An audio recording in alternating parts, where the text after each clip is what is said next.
করলাম পাট শাক দিয়ে, পাট শাক ভাজা হয়েছে, আবার সেই উচ্ছে আলু ভাজা হয়েছে লাউ ডাল হয়েছে, ধনেপাতা ছিটিয়ে দিয়ে দিয়েছে উপর দিয়ে। আর এইটা কিন্তু সব রকমের স্যালাড কাটা হয়ে গেছে দেখতেই পাচ্ছ। আর হচ্ছে সব থেকে যেটা আমার স্পেশালি আজকে খেতে ইচ্ছা করেছে সেটা হচ্ছে সব থেকে স্পেশালি হচ্ছে এই যে শুক্তোটা কিন্তু অনেক দিন থেকে আমি বলছি আমি খাবো কিন্তু খাওয়া হচ্ছে না। আর এখন তো চৈত্র মাস চলছে, এই জন্য তোমাদের আমি শুধু এখন নিরামিষই দেখাচ্ছি, কারণ যেহেতু আমার এখন চৈত্র মাস চলছে আমি নিরামিষ খাই।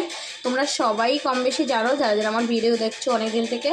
তো এই যে আর এই সব রান্না কিন্তু করেছে হচ্ছে আমাদের ফুটো মোস্তান বড়মশাই, ঠিক আছে। বড়মশাই করেছে শুক্তোটা, মানে সবই রান্নাই করেছে, শুক্তোটা স্পেশালি আমার জন্য সুন্দর করে রান্না করেছে। তো তোমাদের আমার বড়মশাইয়ের হাতে শুক্তোটা তোমাদের কেমন লাগলো অবশ্যই কিন্তু কমেন্ট করে জানিও। তো চলো আমি এখন ভাত টাত বাড়বো, খাবো, তোমরা সবাই খেয়ে নাও, টাটা।